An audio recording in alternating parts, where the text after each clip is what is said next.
नमस्कार, सत श्री अकाल, जय हिंद।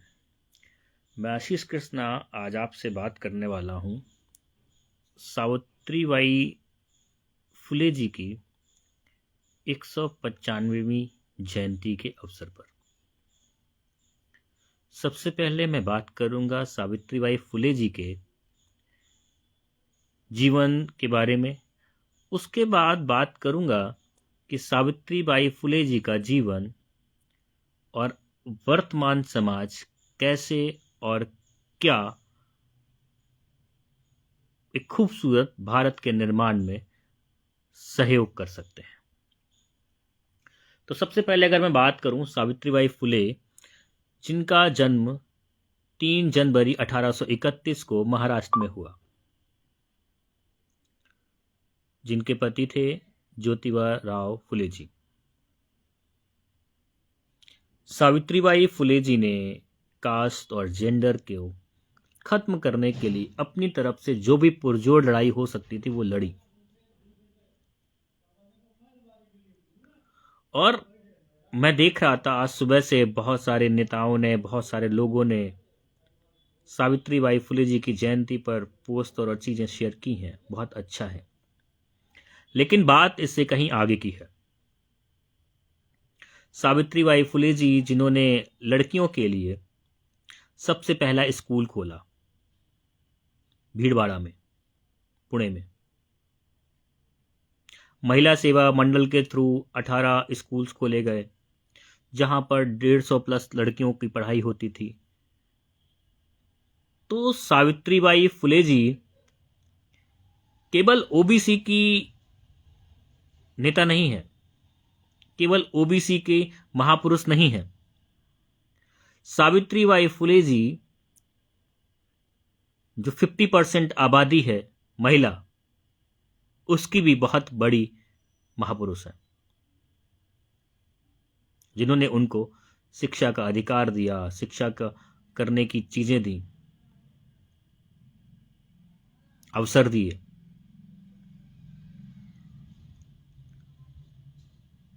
और उनका जीवन केवल एक संकल्पना नहीं है, उनका जीवन प्रेरणा है कि एक छोटे गरीब गांव का इंसान, कास्ट मैटर नहीं करती है, माली फैमिली में पैदा हुई थी, छोटे से गांव में पैदा हुई थी, एक छोटे से जगह, क्षेत्र, गांव, निर्बल, ज्यादा अमीरी नहीं, ऐसे इंसान पर पैदा होने वाला इंसान भी एक इतना बड़ा सपना देख सकता है और उसको पूरा कर सकता है कि आगे आने वाली पीढ़ियों की तकदीर और तस्वीर दोनों बदल जाए। तो जो सावित्रीबाई फुले जी केवल इसलिए नहीं कि उनकी जयंती है, सावित्रीबाई फुले जी के जो विचारधारा है, जो कार्य हैं, जो जीवन शैली है, उसको हमको अपने जीवन में आत्मसात करना है और आगे आने वाली पीढ़ियों को ये विचार ही नहीं देना है, ये सिद्धांत भी देना है, ये विचारधारा भी देनी है।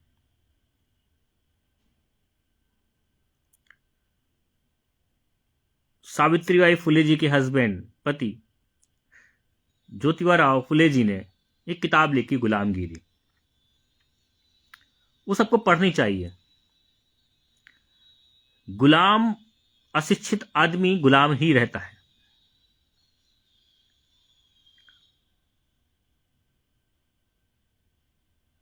सावित्रीबाई फुले जी ने 2 किताबें भी लिखी हैं। उनमें से एक काव्य रचना है जिसका नाम है काव्य फुले, और एक बुक है जिसका नाम है भवन काशी सुबोध रत्नाकर। हमको ये भी सोचना और समझना होगा, जो लोग समाज में हमको इन द सेंस सबको एक धर्म में पुरोने की बात करते हैं, लेकिन जब उस धर्म में शामिल बाकी निचले तबके के लोगों के अधिकारों की बात आती है तो पीछे क्यों हट जाते हैं? उनकी दाल रोटी सभी लोगों के पैसे से चल रही है। तो जब वैसे वो कहेंगे हम और आप शामिल हैं, एक ही है, एक ही सब कुछ है, लेकिन जब अधिकारों की बात आती तो पीछे क्यों हट जाते हैं?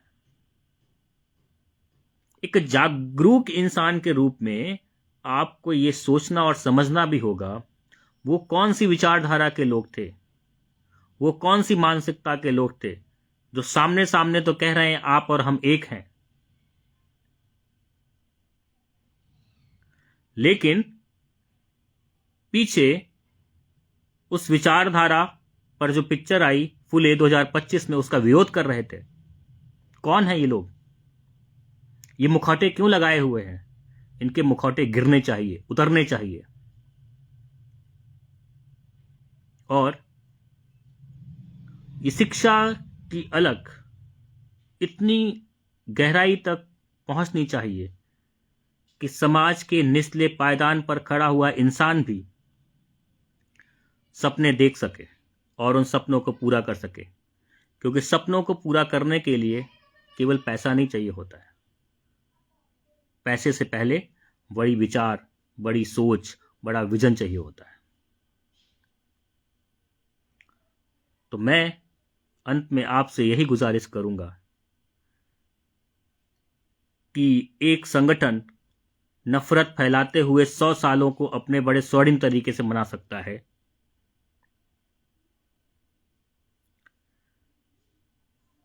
तो सावित्रीबाई फुले जी का 200वां जन्मदिन या जयंती 2031 में होगी। वो इतनी शानदार हो कि समाज के निचले तबके का आदमी, बच्चा बच्चा शिक्षित हो। और शिक्षा का मतलब केवल डिग्रीधारी होना नहीं होता है। तो आप इस सपने में शामिल होंगे और इस संकल्पना को पूरा करेंगे। इस विचार के साथ आपको जय हिंद, जय भारत।